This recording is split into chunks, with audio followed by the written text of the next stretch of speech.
En ese momento empezaron a caer plumas del cielo. Eran plumas blanquecinas y grisáceas, donde los colores dialogaban entre sí con sutiles caricias, un poco de gris, alejándose, retrayéndose, luego volviendo a conquistar el terreno del blanco.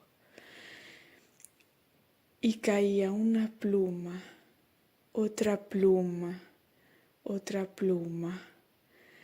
Parecía una lluvia, un conjunto de besos que caían uno tras otro, agolpándose en revolución. Pero era pacífico, era sencillo y extrañamente reconfortante, como un abrazo inmaterial. Y comenzó a llover. El cielo, enfurecido, gritaba, pero no parecía que hablara desde la garganta, sino desde el estómago. Parecía un rugido de las entrañas. Estaba digiriendo el amor y el dolor del mundo. Y se formó una tormenta. Fue el producto de su tempestuosidad,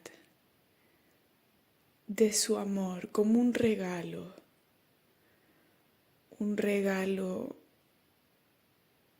que solo podía verse si uno miraba con los ojos adecuados. Al principio la lluvia era sutil, muy suave, gota tras gota. Se entretejía una red espaciada.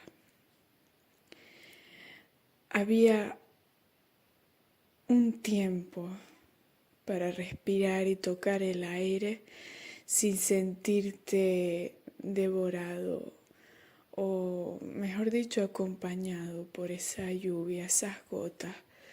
Luego la lluvia se hizo más intensa y era el cielo enfurecido de amor, como ya he dicho. Esa agua cayendo sobre el suelo, golpeando con rabia, no violencia. Era una rabia limpia, simplemente la manifestación, sin moderarse a sí misma, cohibida, sin contenerse. Partía el suelo en miles de pedazos, era imposible no verlo. Como yo, un fantasma invisible, acostumbrado a observar desde el silencio. Ese suelo partido en mil pedazos, también agradecido por esa manifestación tan real. Y cuando las gotas llegaban a la tierra, el impacto formaba pequeñas burbujas de aire. Y era extrañamente bello. Supongo que un fenómeno físico del que yo no tenía conciencia. Y caían y se formaban burbujas, burbujas, burbujas sobre ese suelo tan pavimentado, donde la poesía recordaba al mar, pero un mar que está dentro de nosotros. No es un mar literal y físico. Es una esencia y un aroma particular del alma observadora que siempre, por supuesto, recurrirá a ese mar. Yo, el fantasma, yo, la caminante, la pasante. Y esas burbujas, en combinación con otras, formaban un paisaje particular sobre el suelo. Yo, ávida, deseando absorber, comer toda esa belleza visual, intensamente lo miré ese paisaje, miré esa visión y la observé con una intensidad arrolladora. No quería perderme esos pequeños detalles, no quería perderme el impacto del agua contra el suelo formando las burbujas, no quería perderme ese ruido fundamental, celestial del cielo que rugía como si fuera algo más allá de este mundo. Tampoco quería perderme la visión de las pequeñas plumas que caían como si fueran gotas de agua.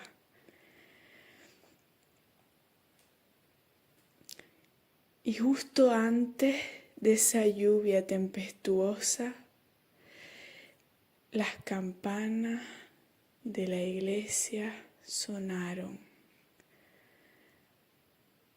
Quizás era una basílica o una catedral, no lo recuerdo. Pero sonó el campanario, ofrecía una sentencia amable y bondadosa con el observador. La campana retumbando en su metal melodioso me ofrecía el cantar de ese aire que yo no podía contener, al que no podía acceder, porque desde mi humilde mirada yo sabía que la belleza, a pesar de verla, no sería mía, nunca sería mía, solo para observar. Y en ese momento, extasiada, rodeada por esa melodía del aire que me embriagaba, como si fuera vino, como si fuera una sustancia particular, me rodeaba, acariciaba mi piel. Yo sabía que yo sentía sutilmente todas esas pequeñas visiones, esos estímulos sonoros, todo eso a mi alrededor. Yo sabía que eso quedaría grabado profundamente en mi retina, bajo mi retina, para formar un paisaje conceptual particular, que era aquel que me daría la oportunidad de ser libre.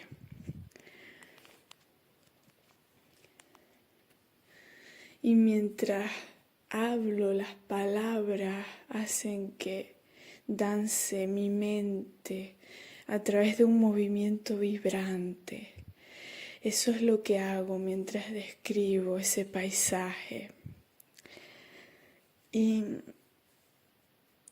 cuando sonaron esas campanas tan bellas y maravillosas, de repente, mientras yo seguía observando el cielo que había comenzado a rugir, casi dulcemente, suavemente, una mariposa clara, blanquecina, se cruzó entre mi mirada y el cielo, lo cortó con sus alas, su ser, y bailó danzó, se fue, volaba, simplemente de un lado a otro, dividió el cielo en dos, me hizo darme cuenta de que el cielo estaba vivo y de que estaba aquí y que yo podía tocarlo, aunque mis pies estuvieran sobre el suelo, aunque todavía fuera una, solo una y nadie más, aunque no poseyera, no tuviera un refugio, la oportunidad, el calor de un refugio real, esa interacción pacífica con la alteridad. Yo, rodeada por esa sensación tan suave y deliciosa que era la del vuelo de la mariposa que me regalaba esa visión trascendental, contemplé ese cielo rodeada, abrazada por el campanario, mientras la mariposa cruzaba de un lado a otro de la calle, dividiendo el cielo en dos.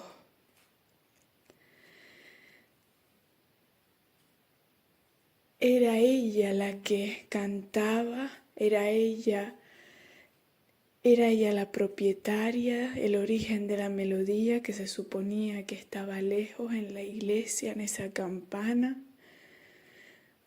Era ella realmente la que producía ese sonido, la que lo había atraído a mí. Era ella la que había hecho rugir el cielo a punto de desencadenar una tormenta. Era ella quien había predicho, quien había dado una señal de la conciencia que era necesaria para amar el aire.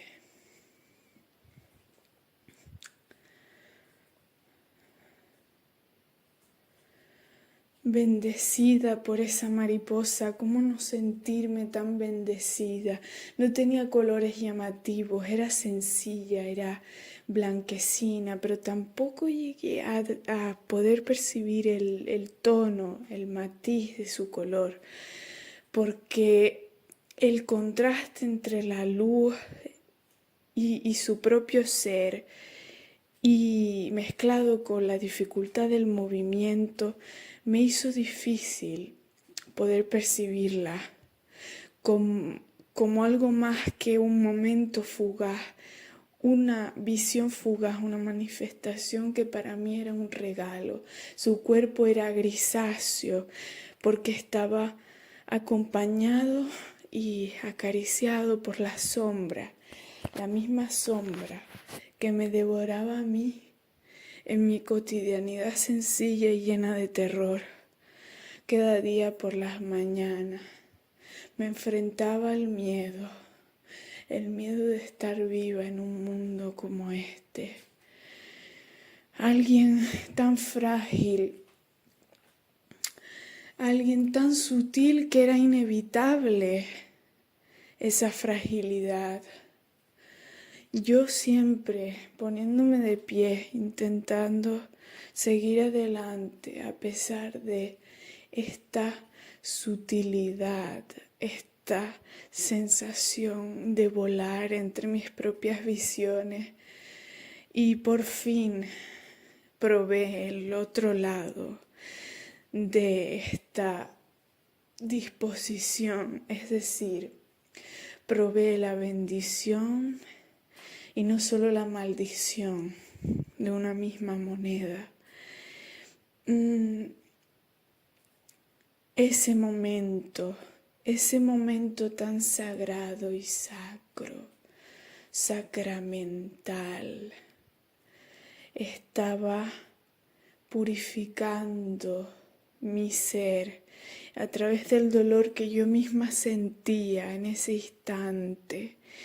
en algo momentáneo que sabía que se consumiría de un momento a otro y solo dejaría en mí el recuerdo, un recuerdo que yo necesitaba asegurar a través de una observación intensa.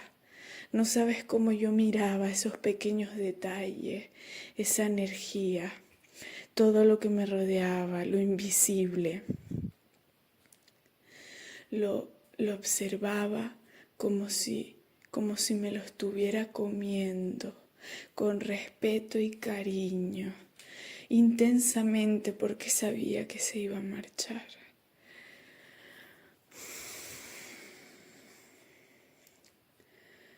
Y luego esa mariposa se fue, dejando el eco de su gran belleza, cómo no percibir esa gran belleza en esa cosita tan pequeña y fugaz, tan tranquila, tan silenciosa, cómo no percibir esa gran belleza. Era imposible no hacerlo. Y yo siempre desarraigada, sintiendo que floto casi a cada momento y a pesar de ello enfrentándome al miedo.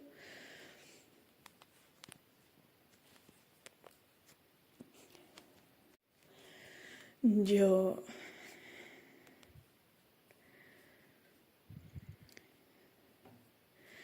estaba en el mundo real.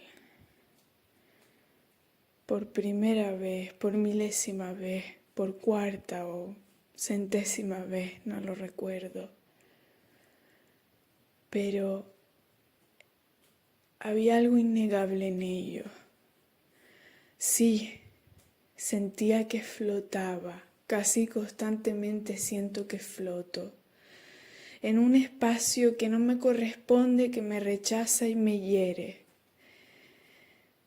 Pero a pesar de eso, pude ver en esa materialidad, en esa tierra consistente que tanto me hiere y me hace sangrar, pude ver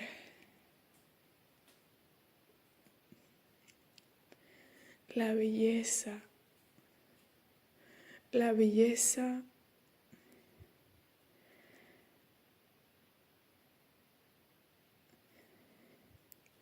que yo tanto honraba desde mi mundo de ideas y de amor inmaterial, amantes fantasmas y visiones fantasmagóricas.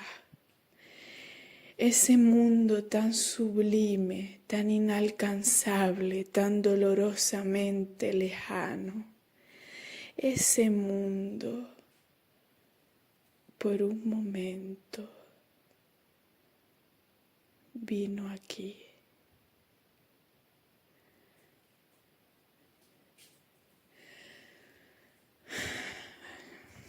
Y supongo que ese es el lado bonito del mundo real, no, del mundo físico, porque sí, que puede manifestar y contener por momentos en una especie de asombroso milagro de fusión y combinación perfecta,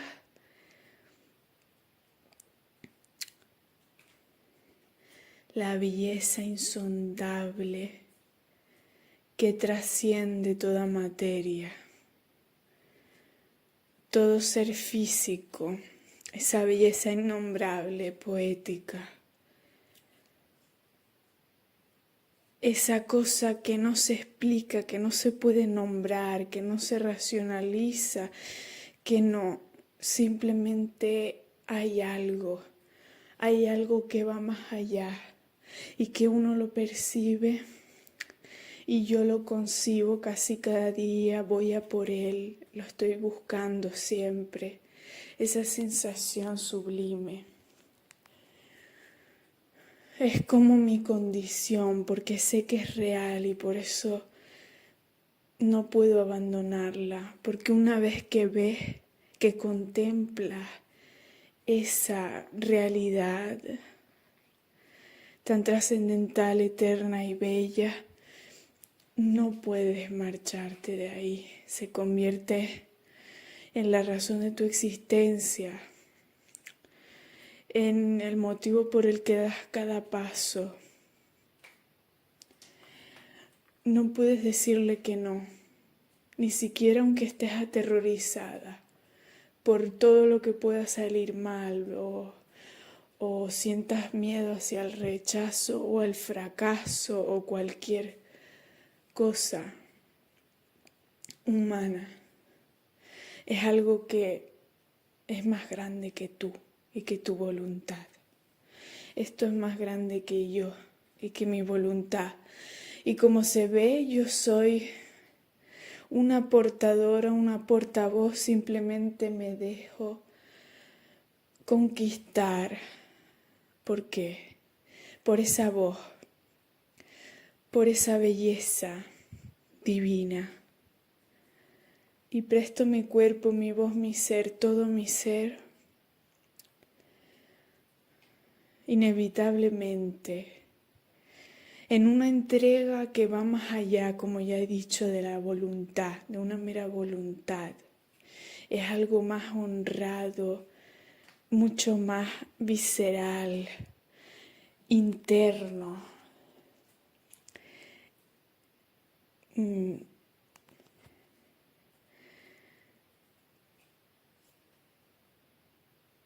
No puedo hacer otra cosa ni decirle que no.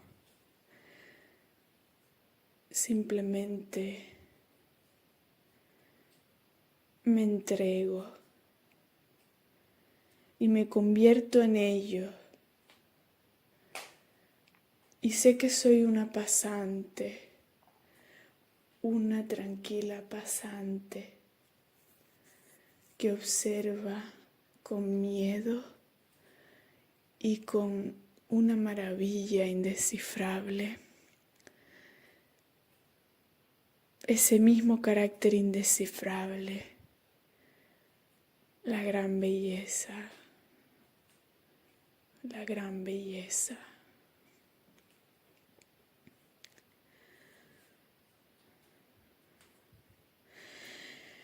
Y ese momento en el que esa belleza se apropia del mundo físico, porque es tan grande que no puede limitarse a él, que no puede simplemente ser un producto generado por lo físico, no. Tiene que haber algo más, siempre hay algo más, aunque todos te digan que estás loca. Esa belleza se manifiesta en esa fusión perfecta, en ese momento, y aunque parezca extraño o una tontería decirlo, es un milagro, es un momento milagroso en el que todo el otro mundo y esa eternidad estética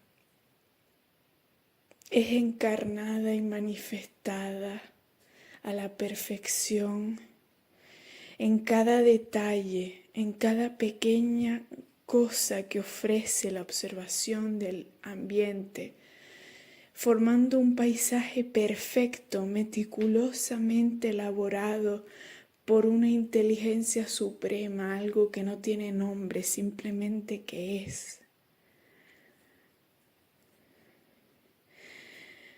Es eso a lo que yo llamo divino, y ese tipo de momento con esa manifestación milagrosa te hace darte cuenta de que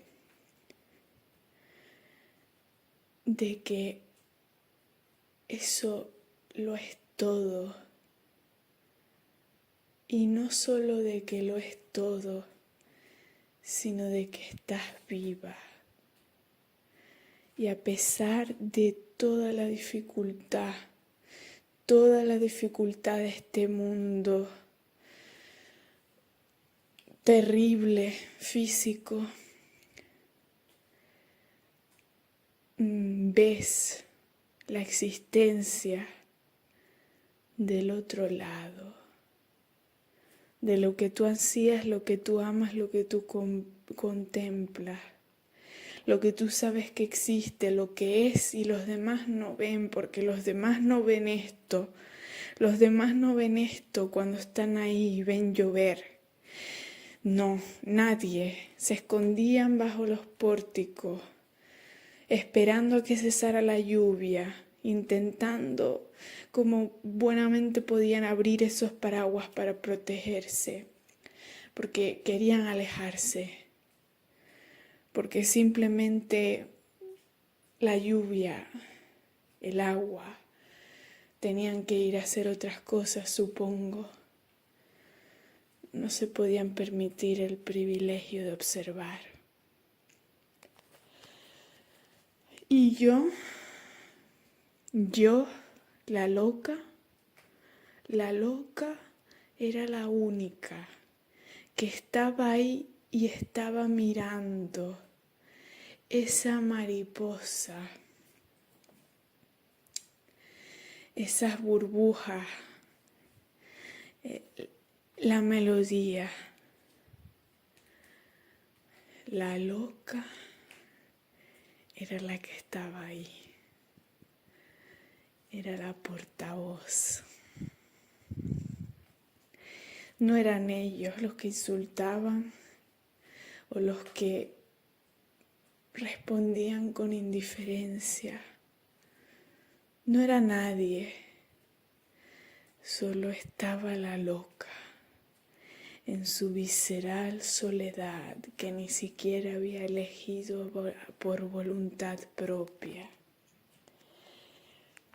No, era algo más grande que ella, algo que se escapaba de sus manos, algo que la hospedaba, que se alojaba en ella, algo que la había hechizado, inexplicable, místico, algo irracional, celestial, inmaterial.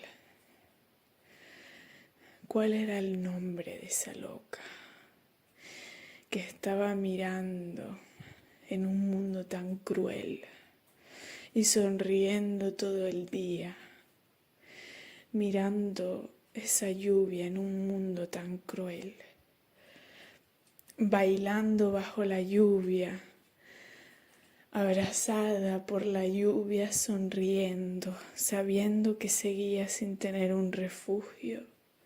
Bajo esa lluvia encontraba uno momentáneo, trascendental. Esa loca, tan joven,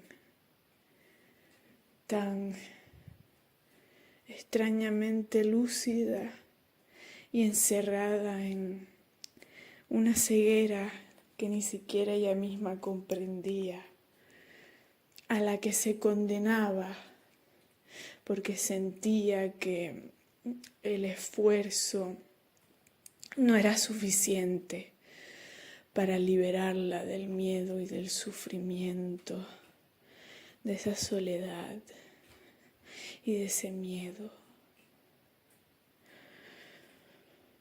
La loca se entregaba al terror, no, a un miedo bastante comedido. El terror solo era por instante. Esa belleza que nadie veía se desplazaba en el aire como las notas de una guitarra. Era una melodía.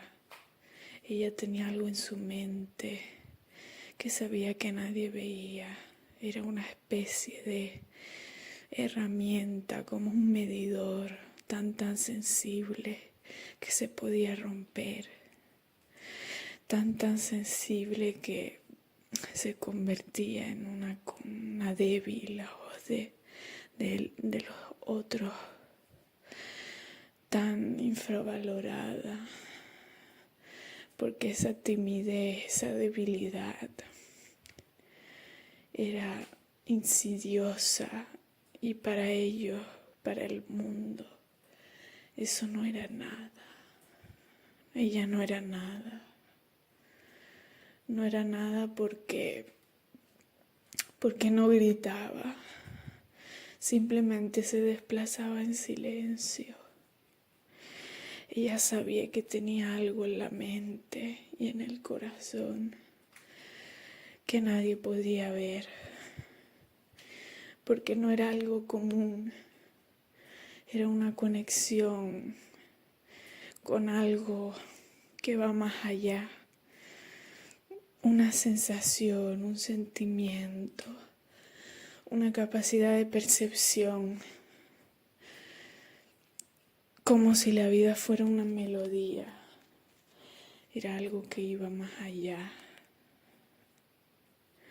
Y ella podía verlo y por eso no juzgaba y hablaba con las almas como si fueran manifestaciones de esa melodía. Cansada, estaba cansada de una soledad que no le pertenecía y a la vez era el primer rasgo de su camino, de su paso, de su inevitabilidad. Sí, una persona como ella estaba condenada y bendecida a enfrentarse a una soledad interior y silenciosa, violenta y grandísima, aunque no fuera evidente, aunque no fuera siempre física, era siempre interior. Y no sabía cómo definirlo, cómo explicarlo tan racionalmente, porque no existían razones tan concretas como sucesos, eventos, cosas concretas. Era simplemente un paisaje complejo y abstracto, lleno de detalles que se van acumulando hasta que la olla explota o el caldo está lleno de melancolía, que no es una patología, sino una forma de honrar la tristeza y el dolor que sentía.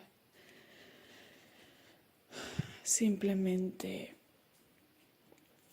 había sido inevitable, aunque nadie lo comprendiera, y eso lo hacía más inevitable, porque no podía ofrecer explicaciones tan concretas, simplemente había algo más allá, que si lo ves y lo comprendes, la comprendes, pero si no lo ves, no lo verás y seguirás pensando que es una simple loca que ha buscado su propia soledad y que se ha condenado a una experiencia dura simplemente porque ha querido. Pero esto no depende de mi voluntad. Es que mi voluntad es la última cosa. Tampoco digo que sea esclavizada yo por el instinto o el impulso, mejor dicho. No. El impulso ciego y sordo no tiene nada que ver con esto. Esto es como algo divino. Es como una especie de misión que no tiene nombre, porque esa palabra, ese concepto suele venir del ego. Yo no quiero estar encerrada en esas prisiones. Necesito vivir por la libertad, pero no como una decisión propia, sino como un camino que puede ser duro, un camino que no puedo rechazar. Yo soy Estoy obligada a la libertad. No puedo escoger otro camino. No es mi decisión la libertad. La libertad viene a mí y si no la escojo, me matará.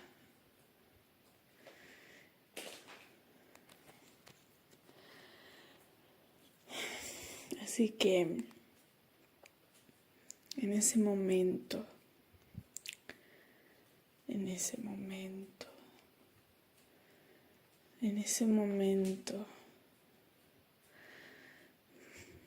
abrazada, besada por esa lluvia que recordaba, me hacía pensar en mi propia soledad y en toda la belleza de ese momento.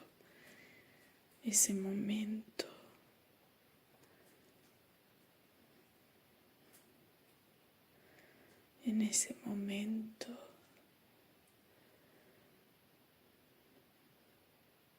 me sentí feliz.